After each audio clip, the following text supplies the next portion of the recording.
Good evening, everyone. Tonight, we're here for another episode of Ghost Stories. This one is called Al, You're Dead. When I was 6 months old, my family moved from Malmstrom Air Force Base in Great Falls, Montana.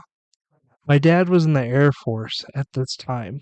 His job was security police, which means he guarded the missile fields. It usually meant he spent multiple days at a time in the field, important for later. The way housing works in the military is one family out, the next family in. The departing family is responsible for top to bottom cleaning of the house. A lot of times, the incoming family can go and take a look at the house and see if they want to accept it. Within a few days of arriving there, we were offered a house. My mother, who's a stay at home mom, went to look at the house, and she met Debbie, who was the current resident of the house. The house wasn't even close to being ready to pass final inspection, so my mom helped her clean so it would pass.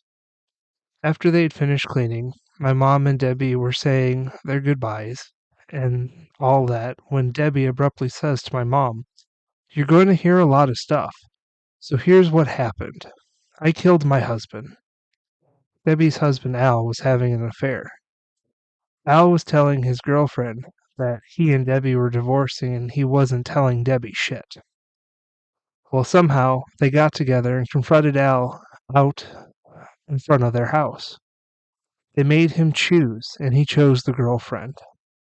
Al and the girlfriend then proceeded to leave, and Debbie, overcome with emotion, grabbed a knife, goes up to Al, and spiked him once in the shoulder right as he's about to get into the car. She immediately drops the knife and apologizes and tries to help Al. Al ends up running, and all that ends up pumping all the blood out of his system, and he loses consciousness on someone else's court, and eventually died from massive blood loss. Debbie is charged, but ends up only getting 7 years of probation in her home state of Georgia.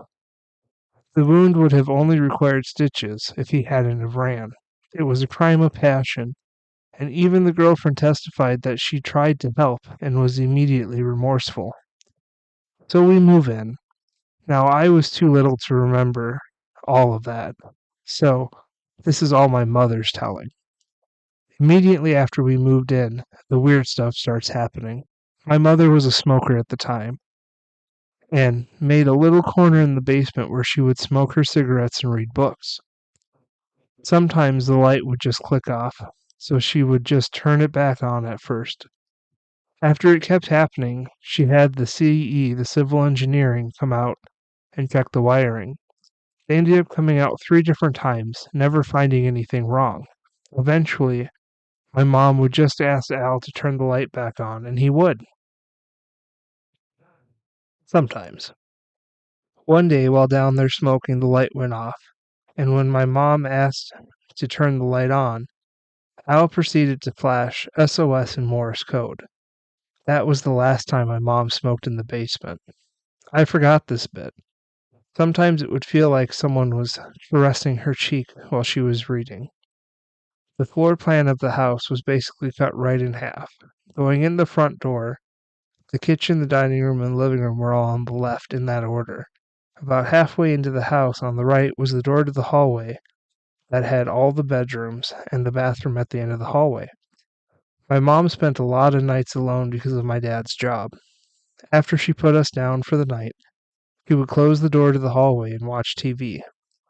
On a pretty regular basis, the door to the hallway would just open while my mom was watching TV. At first, she thought it could be my older sister, that was around 4 at the time, but when she checked, my sister would be soundly asleep. The only other major incident that happened was one night. It looked like smoke was coming up from behind the TV, and it took the shape of a man's face. When my mom got up to take a closer look at the TV smoke, it immediately dissipated. The next day, she told our neighbor what she saw, and the neighbor freaked out because my mom had just described Al perfectly. One day, my mom was watching some show about the supernatural. On it, they were discussing how when people, especially men, freeze or bleed to death, they don't realize they are dead, because you just lose consciousness and die. They also said that if you're being troubled by such a spirit, that you should address them by their name, remind them that they're dead, and tell them to go to wherever they were resting. From that point on, whenever Al did any of his ghostly shit, my mom would say, "Al, you're dead. Go back to Georgia."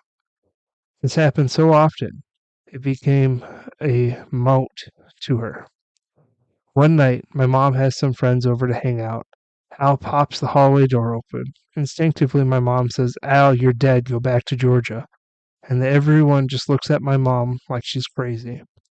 He then explained the whole thing, and for the rest of the night, escorted anyone down the hallway that had to use the bathroom. However, that was the final appearance of Al.